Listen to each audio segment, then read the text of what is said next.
Informasi bukanlah pengetahuan. Albert Einstein. Kalimat ini, meski singkat, menyimpan makna yang mendalam. Di era digital seperti sekarang, kita setiap hari dibanjiri oleh informasi dari berbagai arah. Media sosial, portal berita, grup obrolan, video, hingga podcast. Informasi datang dengan cepat, deras, dan kadang tanpa kita minta. Banyak dari kita mengira bahwa semakin banyak informasi yang kita konsumsi, semakin cerdas kita. Padahal, seperti kata Einstein, informasi belum tentu menjadi pengetahuan. Tanpa pemahaman dan pengolahan yang tepat, informasi hanya menjadi tumpukan data yang menyesakkan pikiran. Kita bisa jadi tahu banyak hal, namun kehilangan kemampuan untuk memilah, mencerna, dan memahami apa yang sebenarnya penting. Fenomena ini dikenal dengan istilah information overload atau kelebihan informasi. Ketika kita terus-menerus menyerap informasi tanpa henti, otak kita bekerja lebih keras untuk memilah mana yang penting dan mana yang tidak. Akibatnya, kita menjadi cepat lelah, mudah lupa, dan kesulitan fokus. Kelebihan informasi bisa memicu kecemasan karena kita merasa ketinggalan jika tidak tahu semua hal. Kita menjadi takut kehilangan update, atau biasa disebut FOMO, Fear of Missing Out. Padahal, tak semua informasi perlu kita tahu, dan tak semua hal perlu kita ikuti. Dalam kehidupan sehari-hari, kemampuan untuk memilih dan membatasi asupan informasi justru menjadi bentuk kecerdasan emosional dan mental. Coba bayangkan sejenak, berapa kali Anda membuka ponsel hanya untuk mengecek satu hal, tapi akhirnya terjebak menggulir beranda media sosial selama 1 jam? Berapa banyak informasi yang Anda baca hari ini yang sebenarnya tidak memberi dampak langsung terhadap hidup Anda? Kita seringkali merasa sibuk karena terus terhubung dengan dunia digital, padahal yang terjadi adalah kita tersesat dalam lautan informasi. Ironisnya, kita merasa produktif karena menyerap informasi, padahal sebenarnya kita sedang terdistraksi. Waktu yang seharusnya bisa digunakan untuk berpikir mendalam atau berkreasi, justru habis untuk mencerna informasi yang tidak esensial. Efek negatif dari konsumsi informasi berlebihan juga merambat ke kesehatan mental. Banyak orang merasa cemas, stres, bahkan depresi karena terus-menerus terpapar berita buruk, opini yang saling bertentangan, atau standar kehidupan yang tidak realistis dari media sosial. Otak kita tidak didesain untuk menangani begitu banyak stimulus sekaligus. Ketika informasi yang masuk tidak seimbang dengan waktu untuk mencerna atau menenangkan pikiran, hasilnya adalah kelelahan mental yang seringkali tak kita sadari. Kita menjadi lebih mudah marah, gelisah, dan kehilangan fokus dalam menjalani aktivitas harian.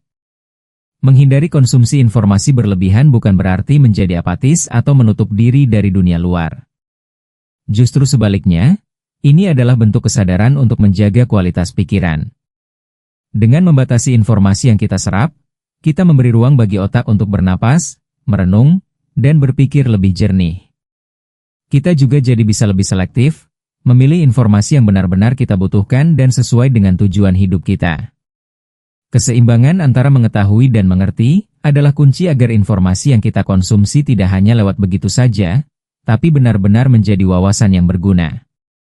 Untuk bisa keluar dari jebakan konsumsi informasi berlebihan, kita perlu menciptakan batas. Misalnya, dengan membatasi waktu mengakses media sosial, mengatur jam untuk membaca berita, atau bahkan sesekali berani digital detox.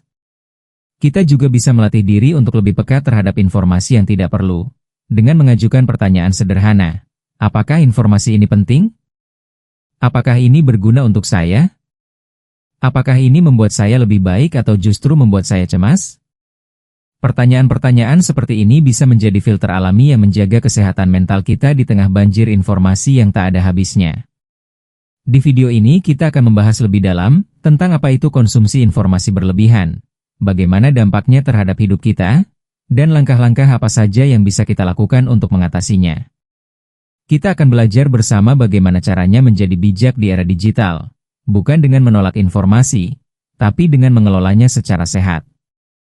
Karena pada akhirnya, bukan seberapa banyak informasi yang kita miliki yang membuat kita berkembang, melainkan seberapa dalam kita bisa memahami dan menerapkannya dalam hidup. Jadi, pastikan Anda menyimak video ini sampai selesai dan mari kita mulai perjalanan untuk menjadi pribadi yang lebih tenang, fokus, dan bijaksana di tengah dunia yang terus berisik. Pernahkah kamu merasa otakmu penuh, padahal belum melakukan pekerjaan berat secara fisik?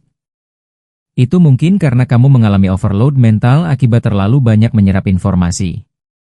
Setiap hari, kita secara tidak sadar membanjiri otak dengan berbagai data, mulai dari notifikasi pesan, berita terbaru, konten media sosial, hingga email kerja yang tak ada habisnya.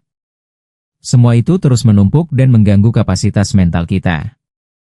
Seperti gelas kecil yang terus diisi air tanpa henti, pada akhirnya air itu akan meluap. Begitu pula pikiran kita, ketika terus-menerus dijejali informasi tanpa jeda, maka yang terjadi bukan peningkatan pengetahuan, melainkan kelelahan pikiran yang sangat nyata. Kelelahan ini sering muncul dalam bentuk sulit berkonsentrasi, cepat lupa, atau bahkan tidak mampu membuat keputusan sederhana. Ini karena otak kita dipaksa untuk bekerja secara terus-menerus tanpa sempat memproses satu informasi sebelum menerima informasi berikutnya.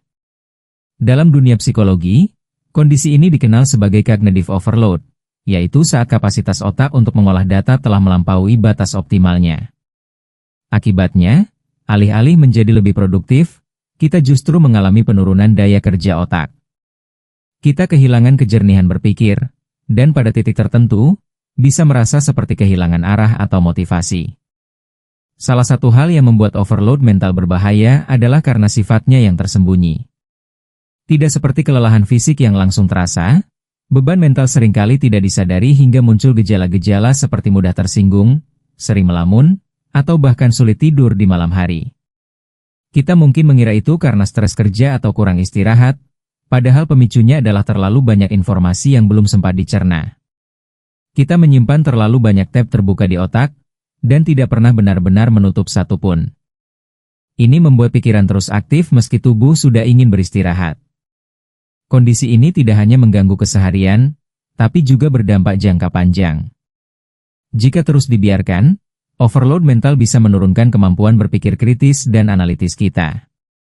Kita menjadi terbiasa berpikir dangkal karena otak hanya sibuk menerima, bukan mengolah. Di sisi lain, kreativitas pun akan menurun, karena ide-ide cemerlang membutuhkan ruang kosong dalam pikiran untuk tumbuh.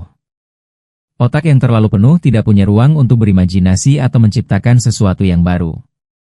Inilah mengapa banyak orang merasa buntu atau kehilangan inspirasi, padahal mereka terus terhubung dengan berbagai sumber informasi setiap saat. Salah satu ironi besar di zaman sekarang adalah bahwa kita dikelilingi oleh begitu banyak informasi, namun justru merasa semakin tidak tahu apa-apa. Kita tahu sedikit tentang banyak hal, tapi tidak mendalami satu pun secara serius. Ini membuat kita mudah dipengaruhi, cepat terprovokasi, dan tidak punya pendirian yang kuat. Semua ini berawal dari kebiasaan konsumsi informasi yang tidak terkendali.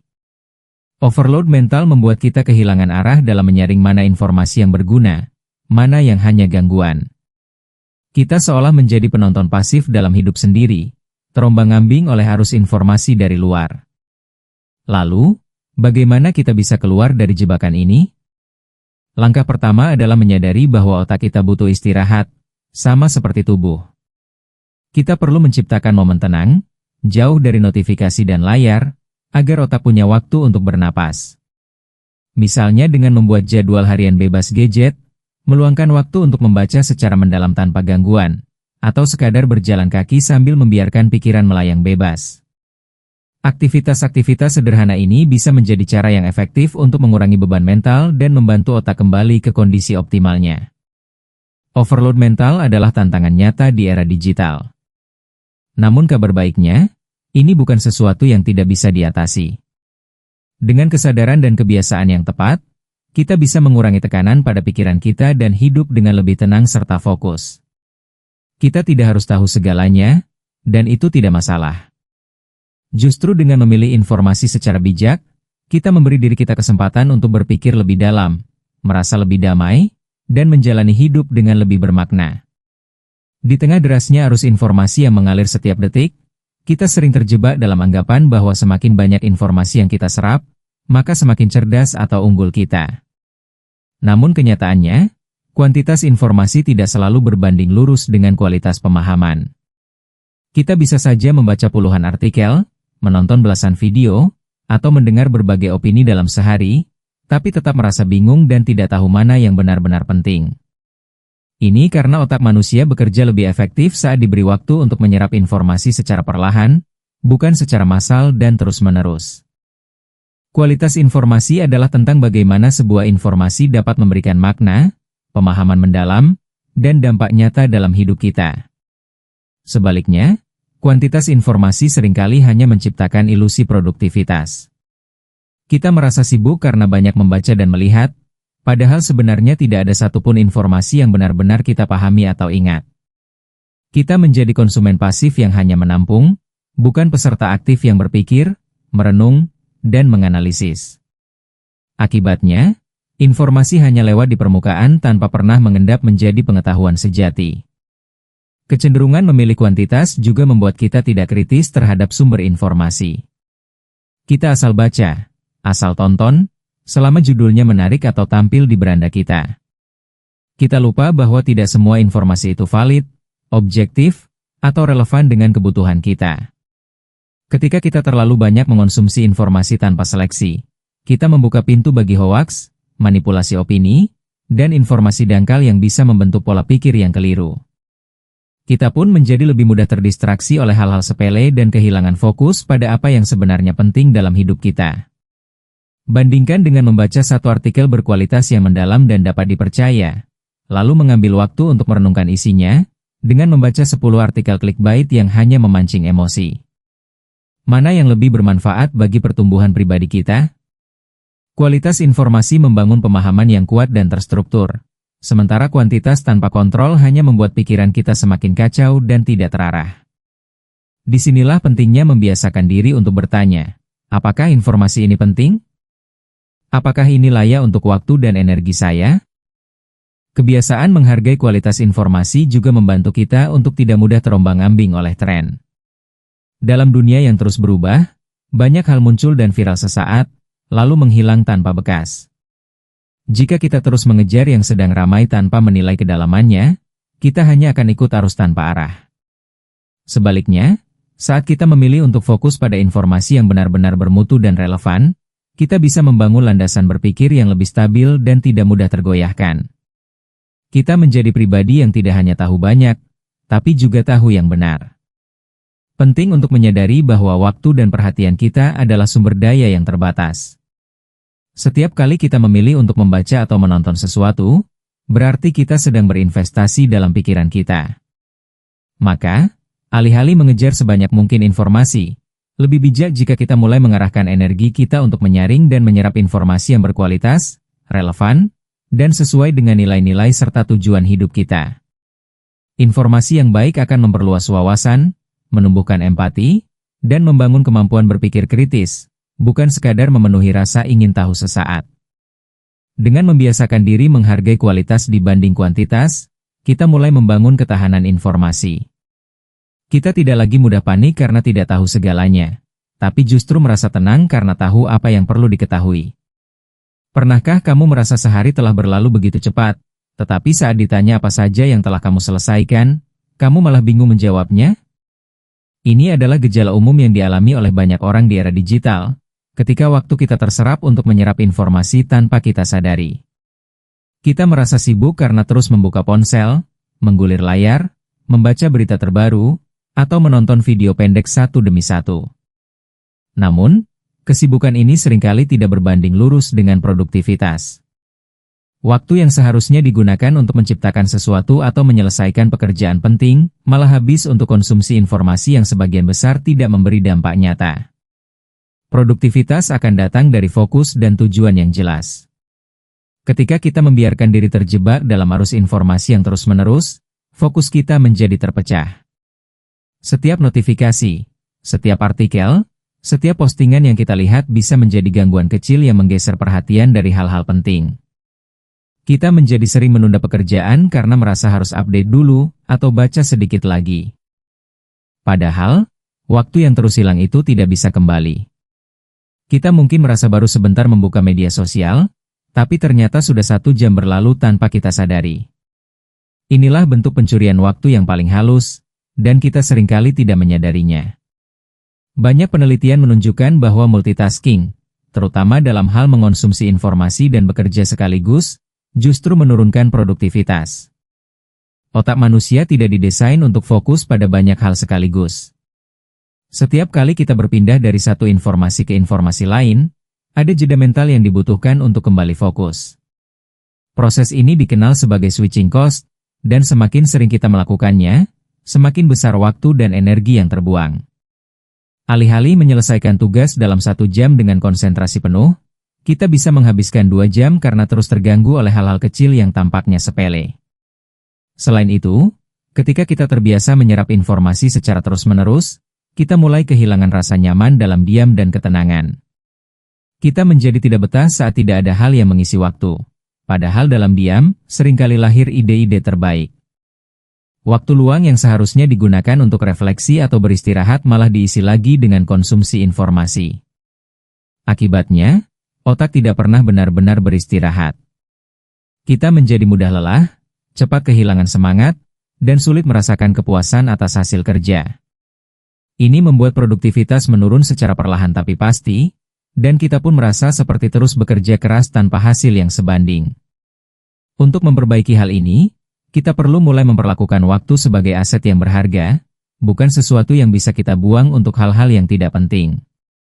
Kita bisa mulai dengan membuat jadwal konsumsi informasi yang jelas, misalnya hanya membuka media sosial 2 kali sehari, atau membaca berita di waktu tertentu saja. Dengan begitu, kita bisa menjaga agar waktu produktif tetap utuh, dan tidak terkikis oleh aktivitas yang hanya memberi ilusi sibuk. Menjadikan manajemen informasi sebagai bagian dari manajemen waktu adalah langkah penting untuk mengembalikan kendali atas hidup kita sendiri.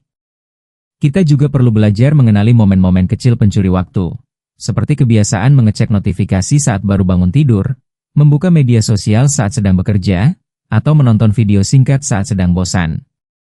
Momen-momen ini tampak ringan, tapi jika dikumpulkan, bisa menyita waktu berjam-jam dalam sehari. Dengan menyadarinya, kita bisa mulai menciptakan batasan sehat antara konsumsi informasi dan aktivitas produktif.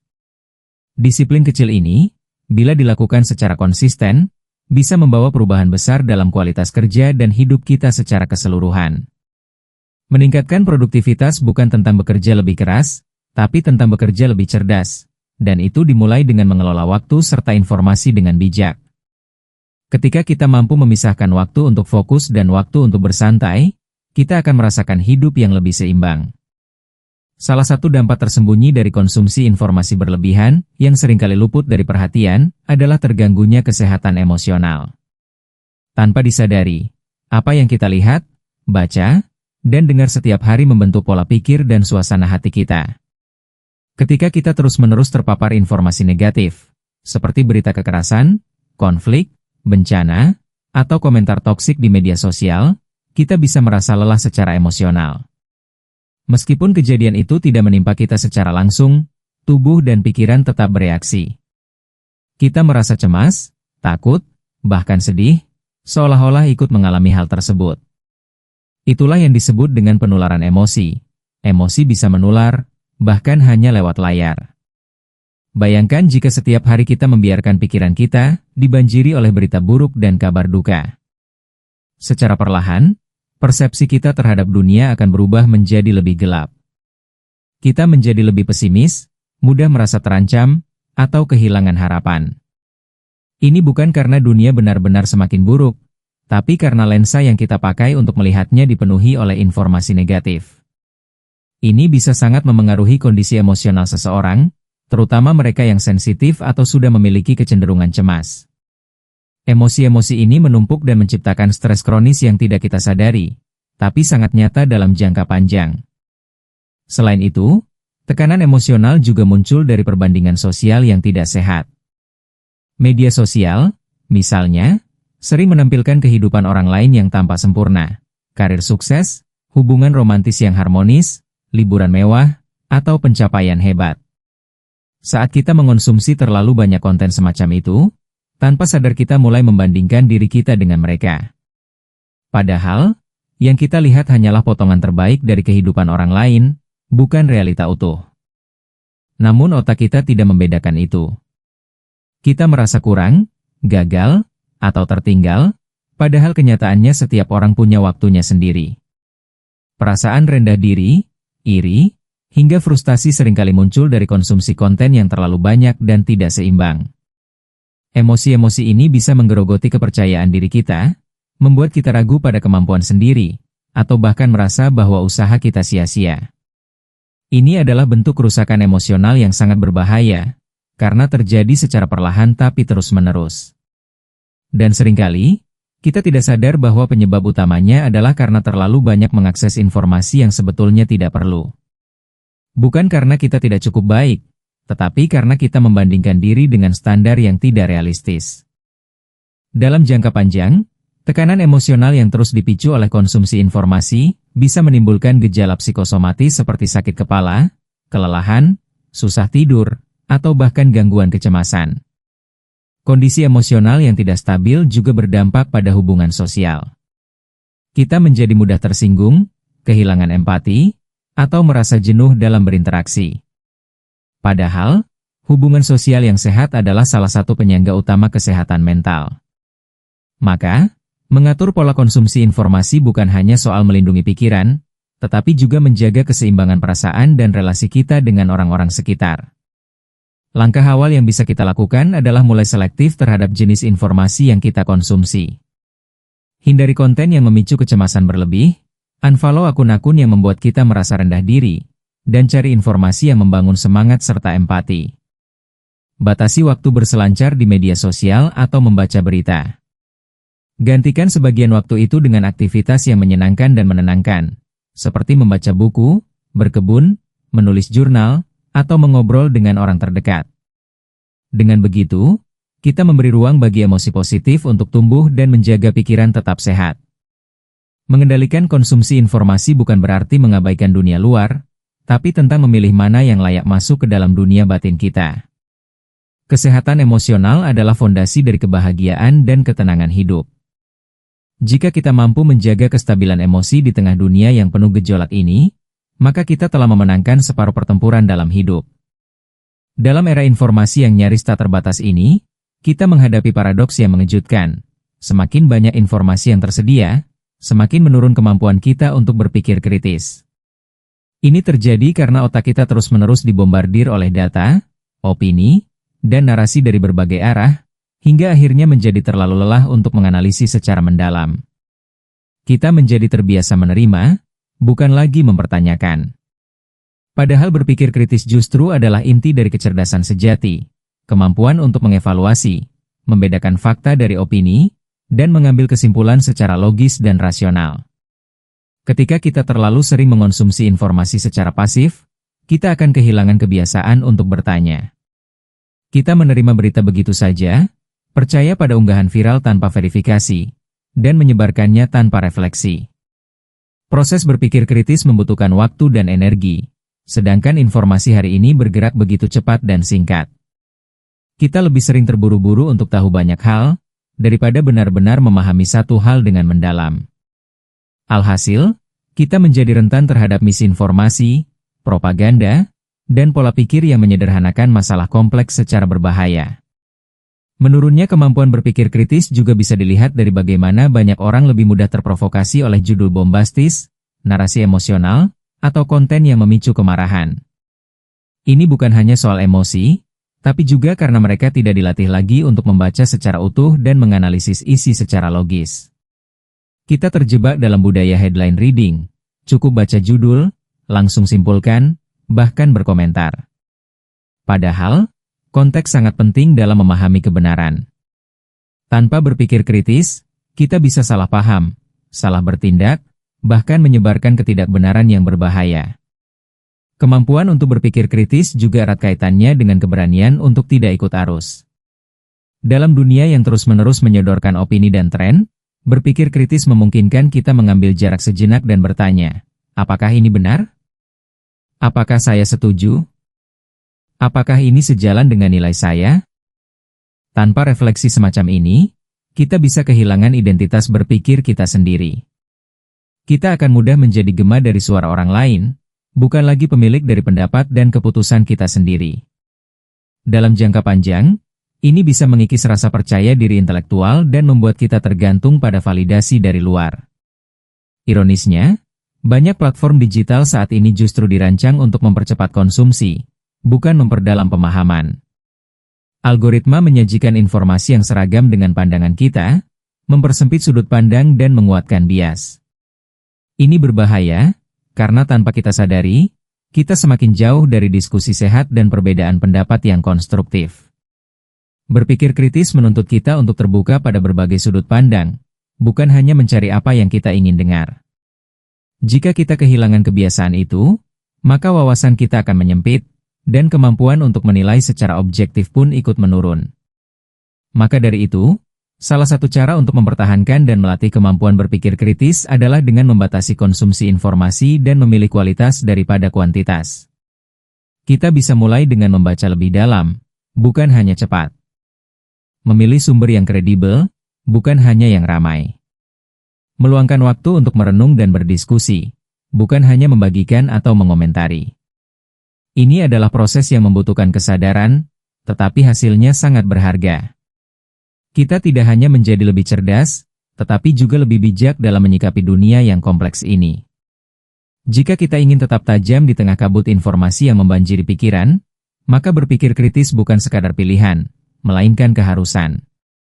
Ini bukan tentang menjadi anti sosial media atau menutup diri dari informasi, tetapi tentang menjadi pemirsa yang sadar dan aktif. Di tengah arus digital yang semakin deras, menjaga keseimbangan menjadi tantangan tersendiri. Dunia maya memang menawarkan kemudahan luar biasa, dari akses informasi hingga interaksi sosial tanpa batas. Namun, di balik semua kenyamanan itu, tersembunyi risiko besar jika kita tidak bisa mengontrol penggunaannya. Keseimbangan digital bukan sekadar tentang membatasi waktu di depan layar, tetapi tentang menciptakan ruang sehat antara kehidupan nyata dan virtual. Ini berarti kita harus sadar, kapan harus terhubung dan kapan harus melepaskan diri, demi menjaga kualitas hidup yang lebih utuh. Banyak orang tidak menyadari bahwa kebiasaan digital mereka perlahan menggeser prioritas hidup. Aktivitas yang dulu dilakukan dengan penuh perhatian, kini tergantikan oleh distraksi dari notifikasi dan scroll tak berujung. Saat makan, kita sibuk memotret. Saat berkumpul, sibuk mengecek layar. Kita hadir secara fisik, tapi pikiran melayang ke dunia digital. Ini bukan hanya memengaruhi hubungan sosial, tapi juga mengurangi kualitas pengalaman hidup itu sendiri. Tanpa keseimbangan, kehidupan kita bisa terasa seperti rutinitas tanpa kedalaman. Menjaga keseimbangan digital dimulai dari kesadaran. Sadari kapan tubuh dan pikiran mulai lelah karena terlalu lama terpapar layar. Perhatikan perubahan suasana hati. Apakah merasa lebih gelisah, tidak fokus, atau sulit tidur? Gejala-gejala ini seringkali merupakan tanda bahwa kita butuh istirahat dari dunia digital. Seperti tubuh yang butuh tidur untuk pulih, pikiran juga butuh jeda dari informasi yang terus-menerus masuk. Jangan menunggu hingga stres menumpuk untuk mulai mengambil langkah. Langkah sederhana bisa dimulai dari membuat batasan waktu digital. Misalnya, tidak membuka ponsel 1 jam sebelum tidur, atau menerapkan waktu bebas gadget di pagi hari. Selain itu, cobalah membuat zona bebas digital di rumah, seperti di meja makan atau kamar tidur. Batasan-batasan ini mungkin tampak kecil, tapi dampaknya besar untuk menciptakan ruang tenang dalam keseharian. Ini memberi kita kesempatan untuk hadir penuh dalam momen, membangun koneksi nyata, dan mengisi energi batin yang sering terkuras tanpa disadari. Keseimbangan digital juga tentang mengganti sebagian waktu layar dengan aktivitas yang menyehatkan jiwa. Kegiatan seperti berjalan di alam, membaca buku fisik, menulis tangan, berkesenian, atau sekadar berbicara langsung dengan orang terdekat bisa menjadi bentuk penyembuhan dari kelelahan digital. Ketika kita melibatkan indera secara langsung, kita memperkuat hubungan kita dengan dunia nyata, hal yang semakin jarang terjadi jika hidup hanya berputar di layar. Kita tidak diciptakan untuk selalu online, kita juga butuh diam, hening, dan ruang untuk merasakan. Hal lain yang penting adalah menjadi panutan, terutama jika kita memiliki peran sebagai orang tua, pendidik, atau pemimpin. Kebiasaan digital kita akan dilihat dan diikuti oleh orang lain. Jika kita bisa menunjukkan bahwa kita mampu hadir penuh tanpa selalu terikat pada gawai, kita sedang menyampaikan pesan penting, bahwa teknologi adalah alat, bukan penguasa. Kita bisa mengendalikannya, bukan sebaliknya. Keseimbangan digital adalah bentuk kedaulatan diri, tanda bahwa kita memilih untuk hidup dengan sadar, bukan sekadar bereaksi. Pada akhirnya, keseimbangan digital adalah tentang merawat hubungan kita dengan diri sendiri dan dunia sekitar. Ini bukan tentang menolak teknologi, tapi menggunakannya dengan bijak. Dunia digital akan terus berkembang, tapi kendali selalu ada di tangan kita. Di zaman serba cepat ini, informasi telah menjadi bagian tak terpisahkan dari hidup kita. Ia hadir setiap detik, dari berbagai arah, ponsel, laptop, televisi, hingga papan di jalanan. Kita seakan hidup dalam pusaran data yang terus berputar tanpa henti. Namun, di tengah arus besar ini, kita harus berani berhenti sejenak dan bertanya pada diri sendiri, apakah semua yang kita konsumsi benar-benar memberi manfaat? Karena jika tidak, yang terjadi adalah sebaliknya. Kita justru kewalahan, kehilangan arah, bahkan lelah secara mental dan emosional. Apa yang awalnya tampak seperti kebutuhan, seringkali hanyalah kebiasaan. Kita merasa harus selalu tahu, harus selalu update, padahal tidak semua informasi itu penting. Bahkan, sebagian besar hanya memicu kecemasan, kemarahan, atau perasaan tidak berdaya. Momen-momen berharga dalam hidup pun terlewatkan karena kita terlalu sibuk menatap layar. Seringkali, yang kita butuhkan bukan tambahan informasi, tapi ketenangan. Bukan lagi siapa yang paling tahu, tapi siapa yang paling bisa menjaga pikirannya tetap jernih di tengah kebisingan. Kita telah membahas bagaimana konsumsi informasi berlebihan dapat memicu kejenuhan mental, mengganggu fokus, melemahkan emosi, menurunkan kemampuan berpikir kritis, dan merusak keseimbangan digital kita. Beberapa poin ini bukan hanya masalah teoritis, mereka nyata dan terjadi di kehidupan sehari-hari. Saat kita merasa letih tanpa sebab, sulit tidur, kehilangan semangat, atau merasa jauh dari diri sendiri, bisa jadi salah satu akarnya adalah karena kita terlalu banyak menerima, dan terlalu sedikit merenungkan. Kita perlu kembali menata cara kita berinteraksi dengan informasi. Namun, perubahan tidak harus ekstrim. Tidak perlu menjadi anti teknologi atau memutus koneksi dari dunia luar. Yang kita butuhkan adalah kesadaran bahwa kita bisa memilih, memilah, dan mengatur kembali ritme hidup kita. Kita bisa mulai dengan langkah-langkah kecil, batasi waktu layar, kurangi notifikasi yang tidak penting, dan pastikan kita punya waktu tenang tanpa distraksi digital. Dengan begitu, kita sedang memberi ruang bagi pikiran untuk bernapas, bagi hati untuk merasa, dan bagi tubuh untuk beristirahat. Setiap orang punya kendali atas hidupnya sendiri, termasuk bagaimana mereka mengatur hubungan dengan informasi. Jangan biarkan teknologi yang mengatur kita, tetapi gunakan teknologi untuk memperkaya hidup kita, bukan mencuri waktu dan perhatian kita. Jika kita bisa menjadi lebih selektif dan sadar dalam memilih informasi, kita sedang membangun benteng perlindungan bagi kesehatan mental kita sendiri. Kita sedang berlatih untuk lebih bijak, lebih fokus, dan lebih hidup di saat ini, bukan hanya hidup di layar. Mungkin hari ini kita tidak bisa langsung lepas dari kebiasaan scroll tanpa henti dan konten media sosial. Tapi hari ini, kita bisa mulai. Mulai dari mematikan notifikasi yang tidak perlu. Mulai dari 1 jam tanpa layar sebelum tidur. Mulai dari bertanya pada diri sendiri, apakah ini layak saya baca, tonton, dan pikirkan?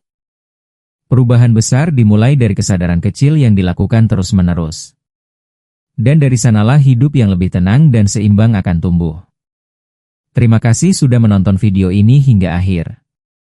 Jika kamu merasa video ini bermanfaat, jangan lupa untuk like, subscribe, dan bagikan ke teman atau keluarga yang juga sedang merasa jenuh dengan derasnya informasi. Mari kita bangun komunitas yang sadar informasi, yang bukan hanya ingin tahu, tapi juga tahu kapan harus berhenti. Ingat, hidup bukan tentang seberapa banyak yang kamu tahu, tapi seberapa bijak kamu menggunakan apa yang kamu tahu.